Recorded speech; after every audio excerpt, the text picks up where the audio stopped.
It was 20 past midnight when I found the receipt. I was sitting alone at the kitchen table, wearing the same shirt I had put on that morning. Though by then, the collar felt tight against my neck. The house was silent except for the low hum of the fridge and the occasional creak from the pipes.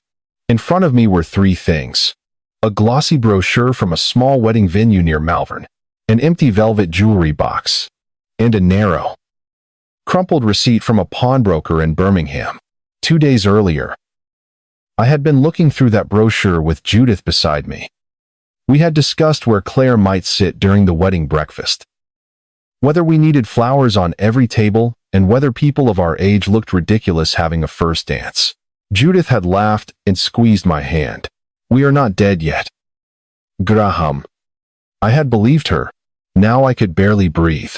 The receipt was no wider than 2 fingers. The ink had faded slightly where it had been folded, but the description was perfectly clear. Victorian gold oval locket with engraved initials. I read the line again. Then again. There could not have been 2 of them. Margaret's locket had a tiny dent near the hinge, and the initials times M.F. engraved on the back. She had worn it on our wedding day in 1974. After she died, I kept it inside a velvet box in the bedroom drawer because the clasp was damaged and I was frightened of losing it. Judith had offered to take it to a specialist jeweler. She said she knew someone in Cheltenham who repaired antique pieces. I had placed it in her hand myself. The transaction date printed on the receipt was 3 weeks earlier. 3 weeks, during which Judith had told me the jeweler was still waiting for a replacement clasp. 3 weeks, during which she had worn my engagement ring, kissed me goodbye, and spoken about becoming my wife. My eyes moved to the name beneath the transaction number. It did not say Judith Hale. It said, Sandra Mercer. I remember touching the paper with the tip of one finger, as though the name might disappear if I waited long enough. It did not. At 11 minutes past 9 that evening, I had rung Judith. I had decided not to accuse her. Not at first. When she answered, she sounded cheerful. "Hello, darling. I was just about to message you." I looked at the receipt lying beside the empty jewelry box. "Judith," I said, "do you know a woman called Sandra Mercer?" The silence that followed told me more than any answer could have done. It was not the silence of someone trying to remember a name. It was not confusion. It was recognition. For perhaps 4 seconds, neither of us spoke. Then she said, "Why are you asking me that?" Her voice had changed, only slightly, but the warmth had gone. "I found something in the shopping bag you left here." Another pause. "Graham, I can explain." "Then explain." The line went dead. I rang back immediately. No answer. 10 minutes later, the number was unavailable. Within an hour, her profile on the companionship website had vanished. The social media page she had shown me no longer existed. Even the address she had given me turned out to be an empty short-term rental. By midnight, I understood that the receipt had proved far more than the theft of a piece of jewelry. It suggested that every tender message had been considered. Every tear had served a purpose. Every promise of marriage had led towards something she wanted from me. The hardest part was not accepting that Judith had stolen Margaret's locket. It was wondering whether the woman I had loved had ever existed at all. And there was one question I could not escape. How had a careful, practical man like me allowed a complete stranger close enough to take the last piece of jewelry my wife had ever worn? To understand how Judith reached that far into my life, I have to go back 6 years. That was when Margaret died. We had been married for 41 years. Long enough for our lives to become so closely joined that I no longer knew which habits were mine and which had started with her. After the funeral, people were kind. Neighbors brought casseroles. Former colleagues from Royal Mail sent cards. Claire stayed for nearly a week, sleeping in her old bedroom and making sure I ate something each day. Then, as it always does, life carried on. Everyone returned to work, school runs, appointments, and ordinary responsibilities. I remained in the same semi-detached house on the outskirts of Worcester, surrounded by objects that still expected Margaret to come home. Her coat hung behind the utility room door for almost a year. It was a green waterproof one she wore when we walked beside the canal. I passed it every morning, but could not bring myself to move it. Once, Claire reached towards it while helping me tidy. Shall I put Mum's coat upstairs? No, I said too quickly. She withdrew her hand. All right. Dad. Neither of us mentioned it again. I became a man of routine. Porridge and tea at 7:30. A walk to the local newsagent for the paper. Though, I could easily have had it delivered. Gardening if the weather allowed. Lunch at 1. Television in the evening. Bed before 10. Whether I was tired or not, it gave shape to the day. Without it, the hours seemed to spread out in front of me, with nowhere to go. I still attended the bowls club occasionally. I met former Royal Mail colleagues for a pint every few months. We spoke about football, rising prices, and people we used to work with. No one asked what it felt like to come home afterwards. I did not tell them. The evenings were the worst. I would heat something simple, sit in Margaret's chair, and watch old detective programs, while the rest of the house remained dark. Sometimes I realized I had gone an entire day without hearing my own voice. So I began speaking to her photograph on the mantelpiece. Not much on tonight. Love. Or, the roses are coming on well. It was not madness. At least, I do not believe it was. It was simply easier than admitting the silence had won. Claire rang several times a week from Bristol. She had her work as an occupational therapist, a husband and 2 children who were already growing up far too quickly. Come down this weekend, she would say. I'll only get under your feet. You won't. I'm fine here. That became my answer to everything. I'm fine. I'm managing. Don't fuss. The truth was that I disliked being watched. I had spent my life working, paying bills, organizing people, and solving problems. I did not want my daughter treating me like an elderly man who could no longer manage his own life. Sundays were hardest. Cars arrived outside. Neighboring houses. Children ran up paths, carrying bags. Grandchildren shouted from gardens. By late afternoon, everyone left again. Then the street became quiet. And my house felt even quieter because I had heard what it sounded like when other homes were full. One Sunday, while reading the news online, I noticed an advertisement for a companionship website for people over 60. I closed it immediately. 2 days later, I opened it again. Claire helped me create a profile during one of her visits. She wrote that I was a kind widower, hoping to share life's next chapter with someone special. I read it and frowned. It makes me sound as though I'm waiting to be rescued. She laughed. You asked for help. Lauder. After she had gone, I changed it. I wrote that I enjoyed canal walks, old detective programs, garden centers, and ordinary conversation. Nothing clever, nothing romantic. For several weeks, the messages I received felt artificial. Women who called me handsome without knowing me. Identical greetings. Questions that sounded copied from somewhere else. I nearly deleted the account. Then Judith wrote. She did not mention my photograph. She referred to one sentence near the bottom of my profile, where I had written that I still grew Margaret's favorite roses. Her message said, keeping something alive for someone you loved is a quiet kind of loyalty. I read it twice. Then once more. It did not feel flirtatious. It felt understood. And that was the first moment I wondered whether someone else might recognize the part of me I had kept hidden from everyone. Had I finally met a woman who understood grief? Or had Judith simply discovered the first door into my trust? I did not reply to Judith straight away. Her message stayed on the screen while I made another cup of tea and stood by the kitchen window looking at the garden. Margaret's roses were bare that time of year. Only dark stems against the fence. But I could still picture the color they would bring back in summer. In the end, I wrote, "Thank you. That is a very kind way of putting it." Her reply came 10 minutes later. I lost my husband 4 years ago. I think grief teaches us to notice things other people overlook. That was how it began. At first, our messages were careful and polite. Judith said she was 63 and had worked as an administrator at a secondary school before retiring.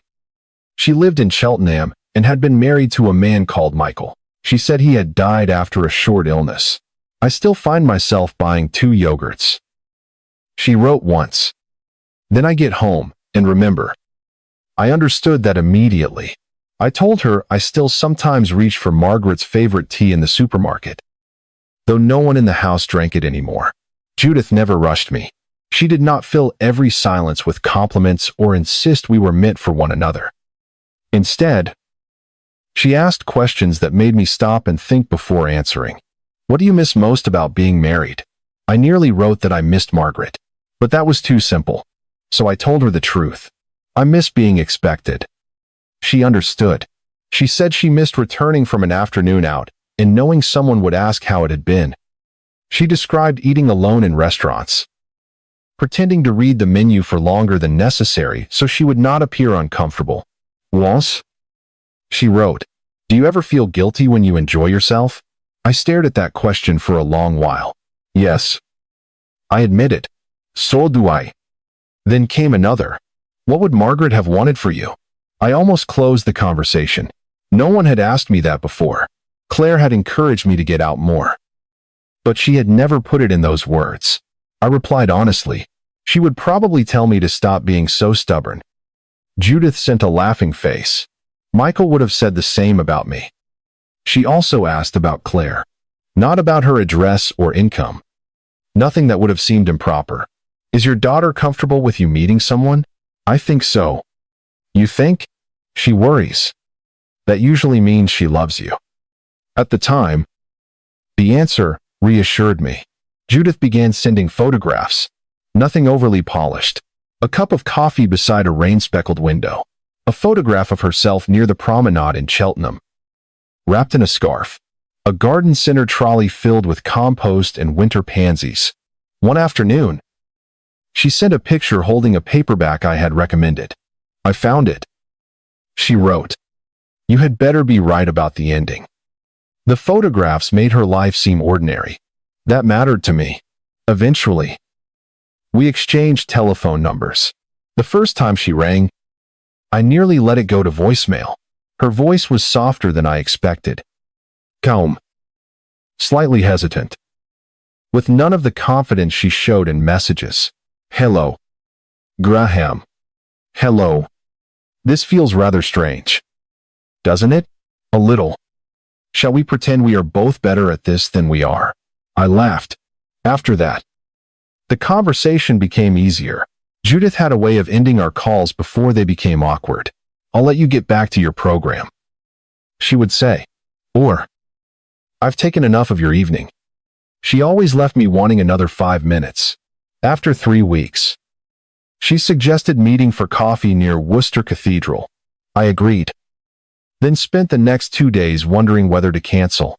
On the morning itself, I arrived 20 minutes early. I sat at a table near the window, watching each person who came through the door. Twice, I nearly stood up and left. Then Judith appeared. She looked exactly like her photographs. That alone brought such relief that I nearly laughed. She wore a plain navy coat and carried a small paper packet. For you, she said. Inside were rose seeds. In case your profile was only pretending to be interesting. Our conversation lasted nearly 2 hours. She asked about Margaret without becoming uncomfortable. When I apologized for mentioning her too often, Judith shook her head. You do not stop loving someone because they died, she said. There simply has to be room for the living as well. Before we parted, she touched my hand, only lightly, yet it was the first affectionate touch from a woman in 6 years. That evening, a message arrived. I felt safe with you today. I read it several times before going to bed. There was only one small thing I could not understand. When I offered to drive her home, Judith refused. She said she preferred the bus. But after I left, I saw her through my rear-view mirror, walking away from the bus stop in the opposite direction. Why had she lied about something so small? Judith explained the bus stop incident the following evening. I panicked. She said, we were speaking on the phone. and I could hear traffic moving faintly behind her. About what? About you seeing where I live. Her answer caught me off guard. She went quiet before continuing. After Michael died, I stopped driving. I found it difficult being behind the wheel, without him beside me. Public transport gave me some independence back. That still doesn't explain why you walked the other way. I know. She sighed. My flat is rather shabby. Graham. I was embarrassed. I didn't want our first meeting to end with you dropping me outside a place I'm ashamed of. The explanation made me feel worse for doubting her. You didn't need to lie. No. I'm sorry. Her voice sounded small. I apologized too. After that, I told myself not to turn every unusual detail into a reason for suspicion. Over the next 3 months, Judith became part of my ordinary life. We met for Sunday lunch at a pub near Malvern, where she ordered roast chicken and quietly slipped the Yorkshire pudding she did not want onto my plate. We walked beside the River Severn on a cold afternoon, stopping whenever my knee began to ache. At a National Trust cafe, she remembered that I took tea without sugar. At a garden center outside Pershore, she persuaded me to buy 2 lavender plants even though I insisted there was nowhere sensible to put them. There is always room for lavender, she said. One rainy afternoon, we watched an old detective film at my house. Judith sat at the opposite end of the sofa at first. By the end, her head was resting lightly against my shoulder. I hardly moved, afraid of breaking the moment. She did not overwhelm me with presents or grand declarations. It was the smaller things that worked their way into my life. She remembered the date of my hospital appointment and rang that morning.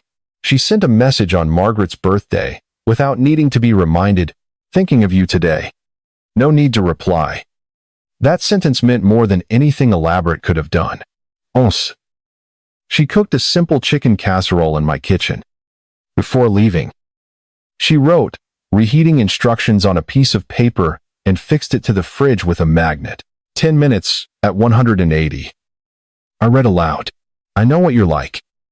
She replied. You'll burn it and blame the oven. She made the house feel occupied again. Not like Margaret was being replaced. Like there was room for another voice. Eventually, I introduced her to Claire. We met at a country pub halfway between Worcester and Bristol. Claire was warm but watchful. Judith seemed prepared for every subject. She knew Claire was an occupational therapist. She remembered the names of both children. She mentioned that I had worked long enough to earn a decent pension and joked that owning the house outright made me more sensible than most people. I did not find any of it strange. I had told her those things over many conversations. Claire noticed something else. While I was at the bar, Judith apparently asked whether I had updated my will since Margaret died. Claire waited until the following evening to mention it. Dad. I thought that was an odd question. She was making conversation. About your will. She knows I've been meaning to sort it. How does she know that? Because I told her. Claire paused. You've told her quite a lot. Her tone irritated me. What exactly are you suggesting? I'm not suggesting anything. I'm asking you to be careful. You don't like her. I barely know her. You don't want anyone replacing your mother. The moment I said it, Claire's face changed. No one could replace Mum. Her voice was quiet. That isn't what I'm worried about. But I was already too defensive to listen. Lotter. Judith comforted me. Claire loves you, she said. But adult children sometimes worry about what a new relationship might mean for their inheritance. I don't believe she's like that. Of course not. Judith gave my hand a gentle squeeze. I'm only saying fear can make people behave differently. The suggestion stayed with me. A week later, Judith revealed something she claimed she had been too ashamed to mention. Michael had left debts behind. She had been forced to sell their house and now rented a modest flat. I should have told you sooner.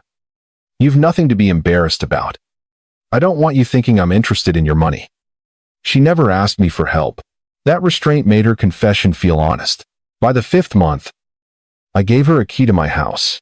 Soon there was a toothbrush in the bathroom, a cardigan over the back of a chair, and a pair of shoes by the utility room door.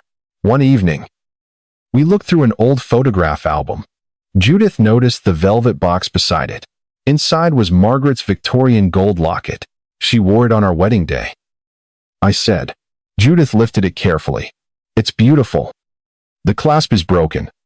I know a specialist jeweler in Cheltenham. He repairs antique pieces. I hesitated. Then I placed the locket in her palm. For just 1 second. Her expression altered when I mentioned what it might be worth. It was gone almost immediately. But later, alone in bed, I found myself wondering what I had seen. For the next fortnight, I tried not to think about Judith's expression when I mentioned the locket's value. She had only looked surprised. That was all. At least, that was what I told myself. The changes began quietly enough. One Friday, Judith canceled lunch less than an hour before we were due to meet. "I'm so sorry," she said. "Anne's taken a turn." Anna was hersister. Judith had mentioned her occasionally, though never in much detail. "What's happened?" "They think it may be her heart. I need to get to Birmingham." "Do you want me to drive you?" "No. Please don't trouble yourself." She sounded genuinely distressed. So I did not push. 2 days later, she rang from what she said was a hospital corridor. Her voice was low. "Anne lives alone," she whispered. "There's no one else to sit with her." The following week, however, Judith told me Anne's husband had taken her for further tests. I noticed the contradiction immediately. I thought Anne lived alone. There was a silence. Then Judith began to cry. Not loudly. Just enough for me to hear the effort she was making to control herself. "I'm sorry, Graham. I'm hardly sleeping. I don't know what I'm saying half the time." I felt dreadful. "No. Love. Forget I mentioned it. I'm frightened. I'm going to lose her." "You won't." I apologized more than once. And by the end of the call I was comforting her for having asked a perfectly reasonable question. After that, I became careful about raising doubts. Her phone was often switched off at weekends. She said the hospital had poor reception. When I suggested a video call, she refused. "I look exhausted." "I don't mind." "I do." She had begun carrying 2 mobile phones as well. The first time I noticed, we were having coffee in Worcester. One rang inside her handbag, while the other lay on the table. Judith quickly silenced it. "That one belonged to Michael," she explained. "It still has all his photographs. I can't bear to get rid of it." The answer touched me. I understood what it meant to preserve an object because it still held part of someone you had lost. So, I asked nothing further. At a restaurant near Malvern, her bank card was declined. She laughed awkwardly and tried again. The machine rejected it a second time. "I'll get this," I said. "No, Graham. It's only lunch." "Lauter." She explained that her account had been frozen after the bank detected suspicious activity. "These systems are meant to protect us," she said. "Mostly they make life impossible." I believe that too. Claire did not. She had started searching Judith's photographs online. One evening, she rang to say she had found nothing obvious. "Then perhaps you can stop investigating her." I replied, "Not finding anything doesn't prove she's genuine." "What would prove it?" "Claire, I don't know yet." Judith's online life looked convincing. Her social media account appeared to go back several years. There were photographs from birthdays, comments from supposed former colleagues, and old posts about school events. Everything seemed ordinary enough. When I told Judith that Claire had been looking into her, she did not become angry. That would have been easier to recognize. Instead, she sighed. "She loves you. She doesn't trust me to make my own decisions. She's frightened of losing control." The words were gentle, almost sympathetic. Yet after hearing them, I began to interpret every question from Claire as interference. Our calls grew shorter. Sometimes I ignored them altogether. A few weeks later, Judith returned the empty velvet jewelry box. "The clasp has to be made by hand," she said. "The jeweler thinks it may take another few weeks." I looked inside the box. For a moment, its emptiness bothered me. Then Judith kissed my cheek. It'll be worth the wait. That weekend, we went to Stratford-upon-Avon. We walked beside the river, stopping near the gardens where tourists were feeding the swans. Judith slipped her arm through mine.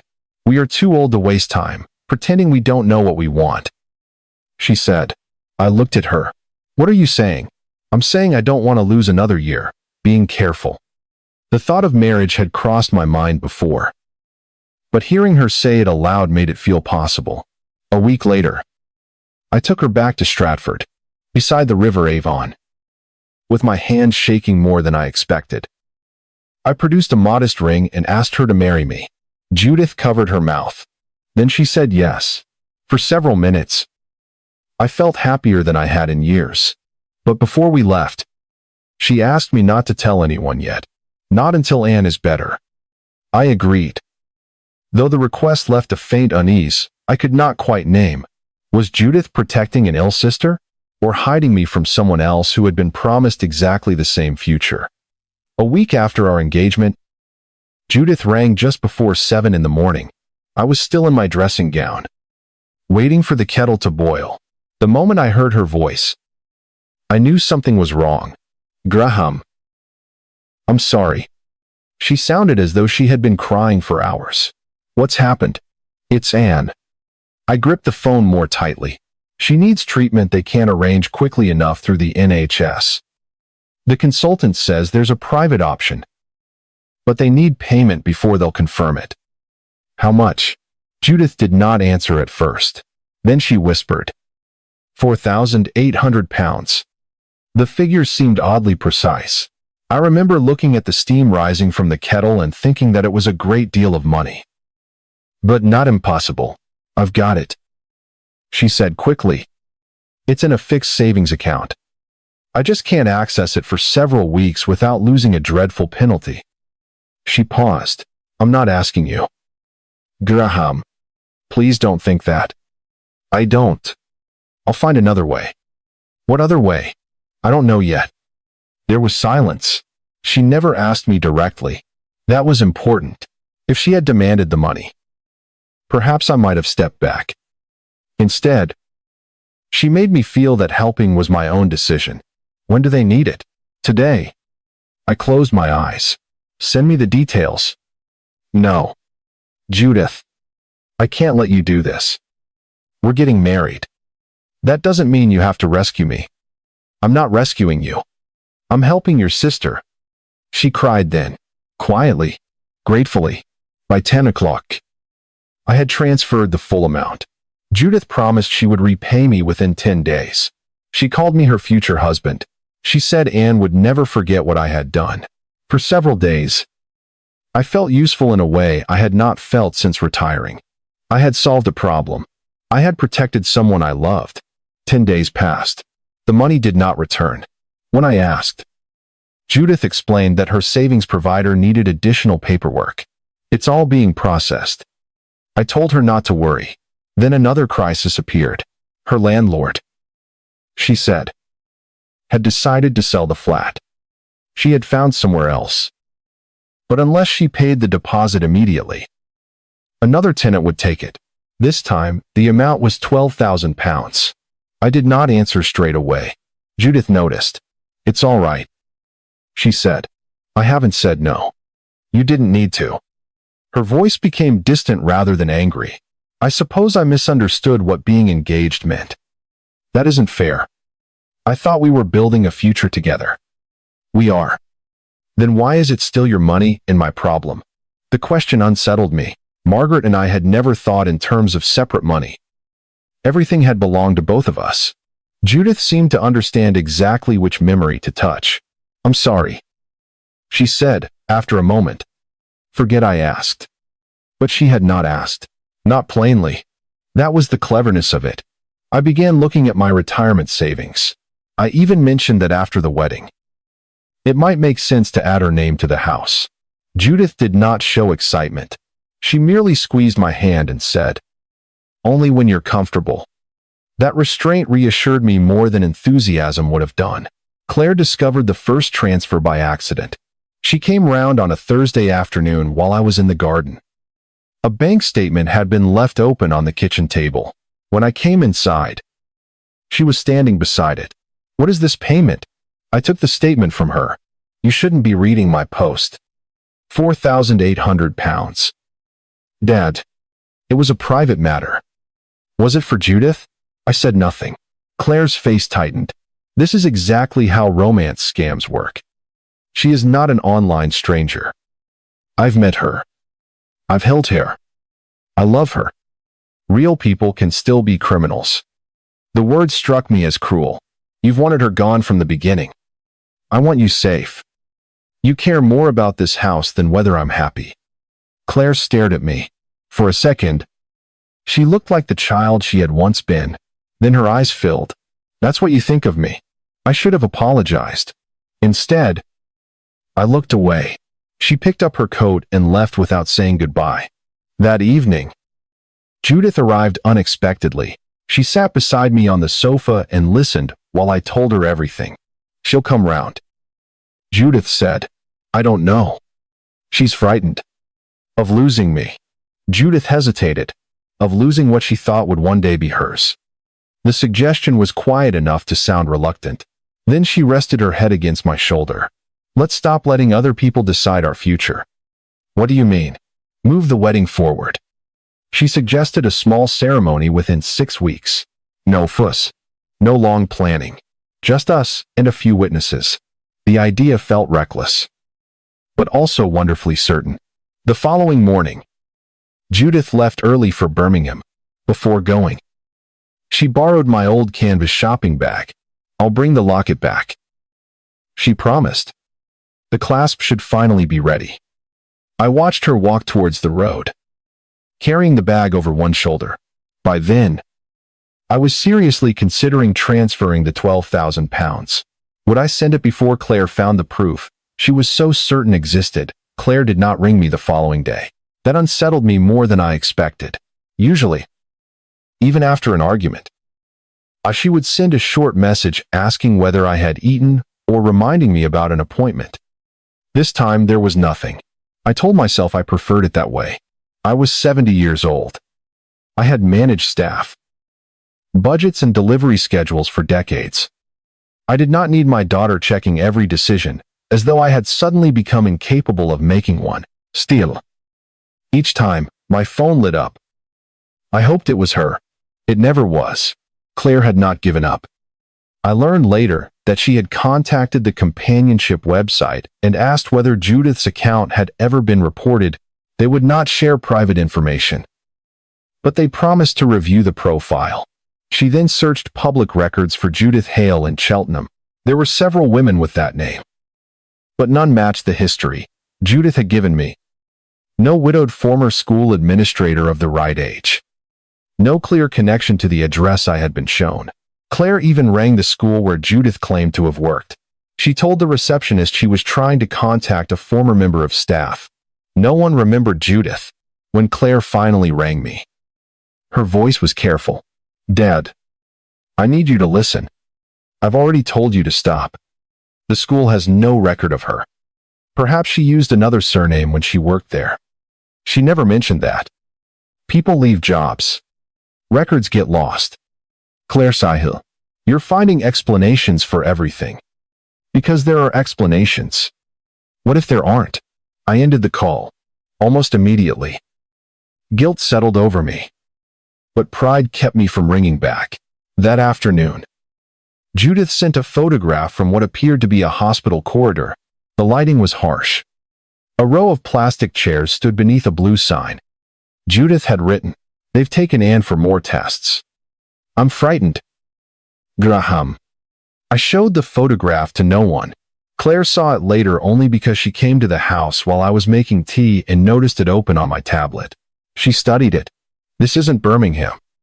I took the tablet from her. "How could you possibly know that?" The sign behind her. "It has the clinic's name on it."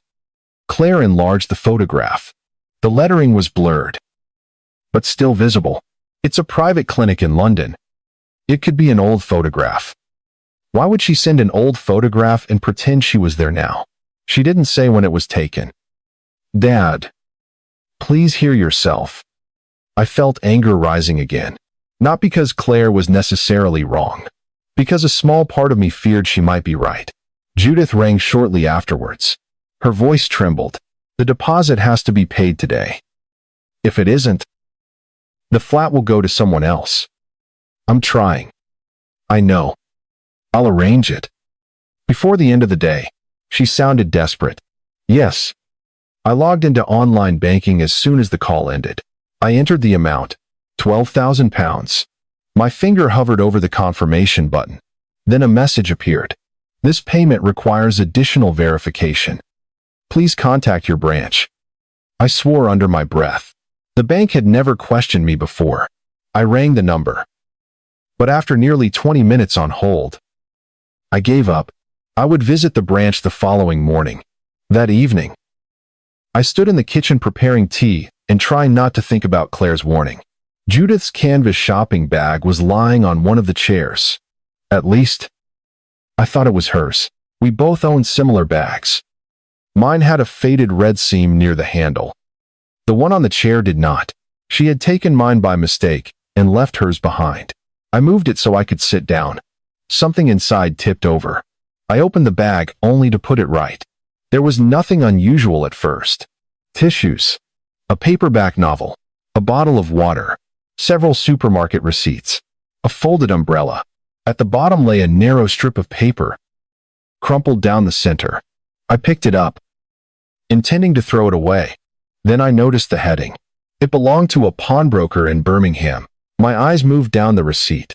The item description read, Victorian gold oval locket with engraved initials. I stopped breathing.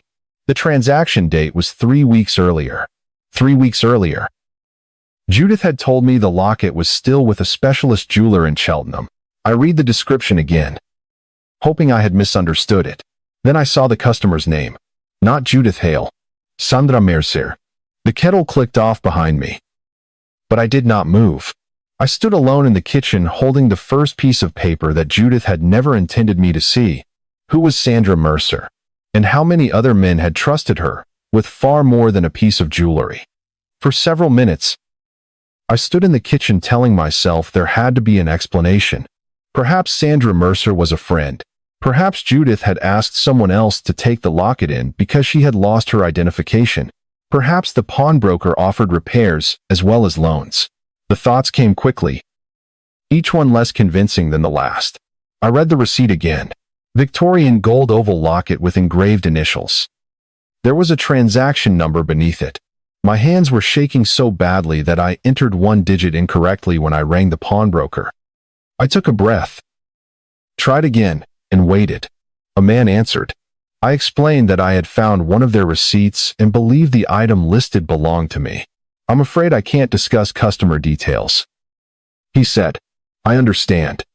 I only need to know whether the transaction number is genuine. There was a pause while he checked. Yes. Sir. It is. My throat tightened. The locket has an engraving. Initials on the back. I still can't disclose information.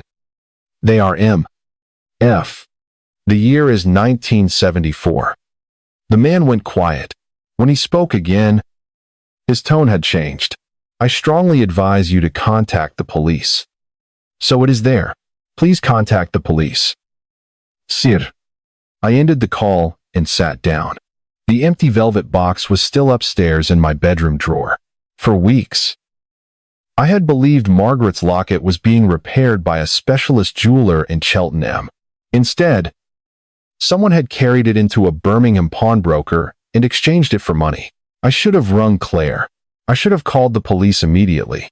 Instead, I called Judith. She answered on the fourth ring. Hello, darling. Her voice was warm and familiar. That almost broke me. I placed the receipt on the table. Do you know a woman called Sandra Mercier? There was silence. Not surprise. Not confusion. Recognition. After several seconds, she said, Why are you asking? I found a receipt in your bag. Another pause. Then she spoke quickly. Sandra is one of Anne's neighbors. She offered to take the locket in for me. For repair. Yes. The receipt says it was pawned. That must be a mistake. I rang them. Judith's voice hardened. You rang a pawnbroker behind my back. It was Margaret's. I was trying to help you. Why would a repair be recorded as a pawn transaction? She did not answer. Judith, this is Claire's doing. No. She has poisoned you against me from the beginning. I haven't spoken to Claire about the receipt. You've never trusted me. The accusation came so quickly that, for one absurd second, I felt guilty. Then I looked at Sandra Mercer's name. I'm contacting the police. The line went dead. I rang back. The number was unavailable. Within an hour, her companionship profile had disappeared. Her social media page vanished soon afterwards. The address she had given me in Cheltenham turned out to be a short-term rental. The owner said the woman staying there had left 2 days earlier. The police moved faster than I expected once I showed them the receipt. It gave them something solid. A transaction number. A date. Verified identification. CTV. The woman on the footage was Judith. Only she was not Judith Hale. Her name was Sandra Mercer. Investigators already knew it. She had used other surnames in several dating profiles. The website discovered that many of her photographs had been staged deliberately. Comments from supposed friends came from accounts linked to the same devices. Then the officers began showing me what they had found. Prepaid mobile phones, false tenancy agreements, copied hospital letters, lists of names, age, bereavements, pensions, and property details. Photographs of Sandra wearing engagement rings beside different men.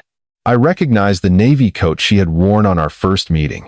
One man in Warwick had given her £9,000 for a legal dispute that never existed. A widower in Gloucester believed they were planning to move to Devon together. There had never been an ill sister called Anne. There had never been a school job in Cheltenham. Even the language she used about grief had been collected from earlier victims and repeated back to men like me. The police recovered Margaret's locket before it was sold. When they finally placed it in my hand, I expected relief. Instead, I imagined it beneath the pawnbroker's lights. Reduced to weight and value. Claire came to see me that evening. I could not look at her. She sat beside me on the sofa and noticed the locket in my palm. I was going to give her everything. I whispered. Claire said nothing. I nearly chose her over you. She moved closer. You were lonely. Dad, that is not a crime.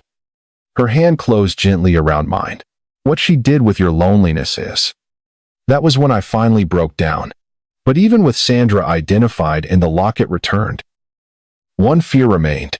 Had I lost only my money? Or had I damaged Claire's trust beyond repair? Sandra Mercer was arrested 3 weeks later. The police traced a new telephone number to another profile on a different companionship website. This time, she was calling herself Helen and claimed to be a retired nurse from Oxfordshire. When Detective Sergeant Palmer told me, I felt no satisfaction, only exhaustion. Is that it? Then I asked, is it over? I'm afraid the arrest is only the beginning. He was right. There was no dramatic moment when everything suddenly became fair again. The investigation moved slowly. One statement and one piece of evidence at a time. I handed over my bank records, every message Judith had sent me, photographs from our days out, voice recordings, the wedding venue brochure, even the proposal photograph taken beside the River Avon.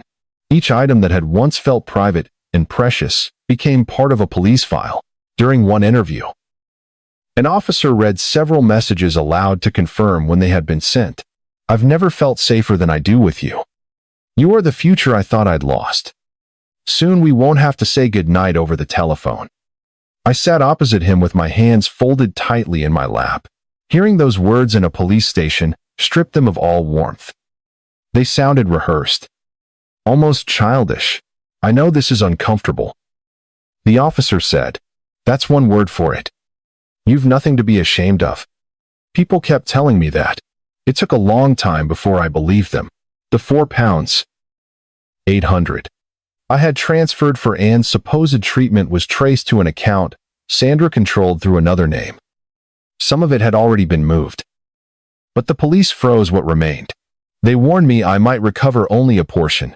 The £12,000 had never left my account. The bank's verification system had stopped the transfer before I could walk into the branch and insist on sending it. That knowledge brought little comfort. Had I not found the receipt that evening, I would have transferred it the following morning. I might also have added Sandra's name to my house after the wedding. The future I had nearly handed her frightened me more than the money already gone. At first, I refused to give evidence in court. "I've told you everything," I said. "Surely that's enough." Detective Sergeant Palmer placed another file on the table. "There is a gentleman in Herefordshire who believes she is helping him buy a property." I looked at him. "He's considering selling his home to release the money." "How old is he?" 74. That night, I barely slept. I kept imagining another man sitting in an empty house, waiting for messages that made him feel chosen. The following morning, I rang the detective. "I'll give evidence." The case took months. Sandra eventually pleaded guilty to multiple fraud and theft offenses after investigators connected the pawnbroker's receipt, CCTV footage, bank transfers, and false identities. She received a custodial sentence and was ordered to pay compensation to several victims. The papers reported the sentence as though it completed the story. It did not. A court could punish her. It could not return the trust each of us had placed in someone who never existed. I recovered part of the £4. Bob. Not all of it. Margaret's locket remained with the police until the case concluded. When it was finally returned, I placed it in the velvet box and locked it away. For a while, I could not bear to look at it. The most meaningful justice came from knowing Sandra could not simply erase another profile and begin again the following week. Her devices contained names of people she had not yet contacted, potential victims, people chosen because they were widowed, retired, or living alone. The receipt had not only exposed what she had done to me, it had stopped what she intended to do next. Several months later, I agreed to speak anonymously at a fraud awareness meeting in a Worcester community center. I expected people to look at me with pity. Instead, when I finished, the room remained quiet. Then a woman in the second row raised her hand. "I sent someone £2,000. She said. "I told my son it was for home repairs." A man beside her stared at the floor. "I've been speaking to a woman online for 6 months. She's asked me not to tell my family." Others began to speak. Everyone. That was when I understood why people like Sandra succeeded for so long. It was not only the lies that protected them. It was our shame. Walking home that evening, I felt something I had not felt since finding the receipt. Not happiness, dignity, but after losing Margaret and being deceived by the woman I had planned to marry. One question remained. Would I protect myself by never trusting anyone again? Or would that allow Sandra to take the rest of my life as well? Several months later, Claire and I were sitting in the garden with 2 mugs of tea between us. It was one of those mild Worcester afternoons, when the light stays soft and the air smells faintly of damp soil. The roses along the fence had begun to open, though not all at once. Margaret always said gardens had their own sense of timing. Claire noticed the small box beside my chair. "What's that?" I picked it up and turned it over in my hands. The clasp on Margaret's locket had finally been repaired by a genuine local jeweler. An elderly man on the high street had replaced it carefully and polished the gold without removing the tiny marks Margaret had left on it over the years. I opened the box. Claire stopped moving. For a moment, neither of us spoke. "I thought you were keeping it locked away," she said. "So did I." I lifted the locket from the velvet. After the court case, I had hidden it in a drawer. Whenever I saw it, I thought of the pawnbroker's receipt, the police photographs, and everything I had nearly lost. But that was not the locket story. Not really. It had belonged to Margaret long before Sandra ever touched it. "I want you to have it," I said. Claire shook her head immediately. "Dad. No. It was your mother's. That's why you should keep it." I looked down at the initials engraved on the back. For years, I thought protecting memories meant keeping them exactly where they were. Coats behind doors. Jewelry in boxes. Photographs in the same place. Claire listened quietly. But your mom didn't spend her life loving us, so everything she left behind could be hidden away. I stood and moved behind Claire's chair. She gathered her hair away from her neck, while I fastened the repaired clasp. My fingers were not as steady as they once had been. When the locket settled against her chest, she touched it gently. Mom wore this on your wedding day. She did. Claire looked towards the roses. I wish she were here. So do I. That sentence no longer felt like the end of a conversation. We sat together for a while without speaking. Our relationship did not repair itself in one afternoon. There had been too much hurt for that. I had accused my daughter of wanting my house. I had dismissed her concern as jealousy. She had watched me choose Judith's lies over the truth she was trying to show me. We had to learn how to speak honestly again. I updated my will. Not because Claire demanded it. She never did. I did it because I finally understood that secrecy creates room for fear. I showed her where the documents were kept, what accounts I had, and what I wanted done if I could no longer make decisions for myself. It was uncomfortable. It was also a relief. I did not return to online dating. Not then. Each time I considered it. I remembered Judith's careful questions and how easily affection had been turned into information. But I did not stay alone in the house pretending loneliness had disappeared. I joined a local walking group. The first outing was along the canal, and I nearly invented an excuse not to attend. Instead, I walked beside a retired teacher called Peter, who complained cheerfully about his knees for most of the morning. No one asked about my savings. No one promised me a future. We simply walked. I also began volunteering twice a week at a community garden. I watered seedlings, repaired raised beds, and made tea for people who understood that conversation did not need to lead anywhere. Some days were still quiet. I still spoke to Margaret's photograph. I still missed having someone waiting for me at the end of the day, but I no longer lied about it. Sandra had not deceived me because I was unintelligent. She succeeded because she studied the part of me that wanted to feel useful, chosen, and alive again. She made every request sound like an opportunity to prove my love. The receipt saved me, but only after I had ignored many smaller warnings. The canceled meetings, the second telephone, the questions about my will, the stories that changed, the distance she created between Claire and me. Each warning had seemed too small to challenge the happiness I was afraid to lose. As Claire stood to leave that afternoon, she slipped on her cardigan and walked towards the garden gate. The locket caught the light as she turned back. "Sunday lunch," she asked. "I'll make the roast. You'll burn the potatoes. Your mother never complained." Claire smiled. Mom complained constantly. I watched her leave, wearing the last piece of jewelry Margaret had ever worn. For the first time, I did not see it as evidence. I saw it where it belonged. Inside the family, Sandra had tried to divide. For months, I believed love had returned to my life. What returned instead was my daughter, my judgment, and, eventually, my self-respect. It was not the future I had planned, but it was real. And sometimes I still wonder how many people are ignoring one small warning, because admitting the truth feels more frightening than being lonely again.